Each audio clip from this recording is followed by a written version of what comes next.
बढ़ेंगे आगे, अपराधियों के खिलाफ योगी सरकार का एक्शन लगातार जारी है। आज एक तरफा हापुड़ में एक लेडी भूमाफिया की करोड़ों की संपत्ति कुर्क की गई, तो दूसरी तरफ देवरिया में एक कुख्यात अपराधी के घर को प्रशासन ने कुर्क कर दिया।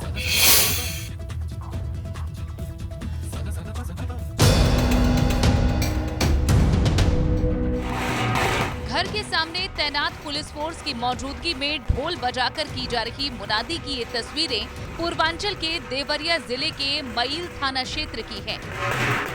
देवरिया के मई लौटा गांव में बना ये आलीशान घर कुख्यात अपराधी वृद्धि चंद्र यादव का है, जिसे आज देवरिया के डीएम के आदेश पर कुर्क कर दिया गया। इस मकान की कीमत करीब 45 लाख रुपए है, जिसे देवरिया में सक्रिय रहकर संगठित गिरोह चलाने के आरोपी वृद्धि चंद्र यादव ने अवैध तरीके से बनवाया था।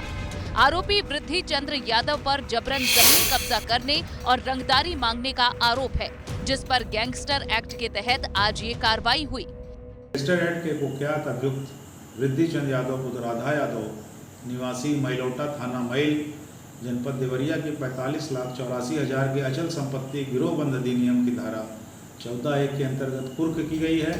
एक तरफ देवरिया के कुख्यात अपराधी की संपत्ति कुर्क कर दी गई, तो आज हापुड़ में भी कुर्की की एक कार्रवाई के तहत पुलिस ने एक महिला भूमाफिया और ठग सुनीता चौहान की करीब 3 करोड़ रुपए की संपत्ति कुर्क कर दी। सुनीता चौहान पर पैसे दोगुना करने का झांसा देकर ठगी करने का आरोप है। मुक्तेश्वर पुलिस टीम ने जिलाधिकारी महोदय के आदेशानुसार निफ्टेड ग्लोबल कंपनी के एक अभियुक्त की संपत्ति को कुर्क किया है। संपत्ति की कुल कीमत 3 करोड़ रुपए है।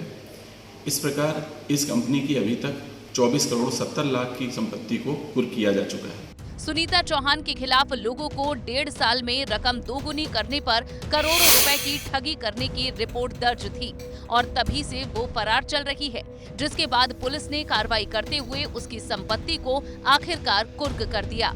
Bureau report ABP Ganga. और चलिए अब अगली खबर उत्तर प्रदेश की शिक्षा व्यवस्था की, जिसे सुधारने के लिए सरकार एड़ी चोटी का जोर लगा रही है। लेकिन कौशाम्बी से आज एक तस्वीर सामने आई जो सरकार की कोशिशों में पलीता लगाती दिख रही है। दरअसल कौशाम्बी में एक सरकारी स्कूल में प्रिंसिपल की लापरवाही की वजह से बच्चों की किताबें कबाड़ी को बेच दी गई।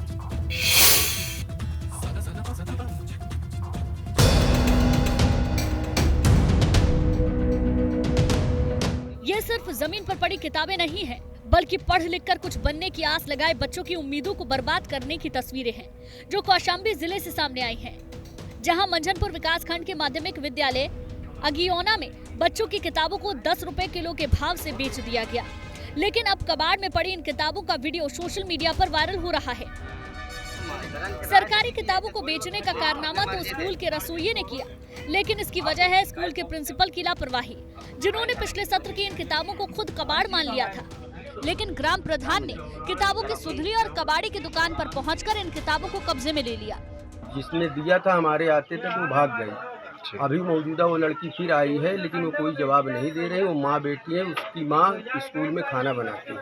आज संडे का दिन है, ना तो स्कूल के कोई प्रिंसिपल है, ना तो कोई मास्टर है। रसोइयाँ आके 10 रुपए किलो के हिसाब से बुक बेच रहे हैं। बुक करीब 150 किलो के आसपास है। हम चाहते हैं तो इस कार्रवाई हो। क्या बीएसए साहब जो सही समझे इसका निर्णय करें। हालांकि अब ये पूरा मामला सामने आने के बाद बेसिक शिक्षा अधिकारी ने पूरे मामले पर स्कूल के प्रिंसिपल से जवाब तलब किया है। सोशल मीडिया पर जो वीडियो वायरल हो रहा है किताबों के बेचे जाने के संबंध में, जैसे ही संज्ञान में आया मौके पर इसकी जांच की गई, जिसमें ये पाया गया कि पिछले शैक्षिक सत्र की कुछ किताबें गांव में रसोइयां के द्वारा गांव के ही एक कबाड़ी की दुकान पर बेची गई थी, जिसे प्रधान जी ने अपने कस्टडी में ले रखा है। मैंने जाकर के किताबों को देखा, पिछले सत्र की किताबें हैं। लेकिन इतना क्लियर करना चाह रहा हूँ, किताबें पिछले शैक्षिक सत्र की थीं। बच्चों के शिक्षा पर इससे कोई प्रभाव नहीं पड़ता। विभाग की जांच में जब कार्रवाई होगी तब होगी, लेकिन सवाल ये उठता है कि अगर किताबें पिछले सत्र की थी तो उन्हें विद्यालय में क्यों रखा गया और विभाग को वापस क्यों नहीं दिया गया। Bureau report ABP Ganga.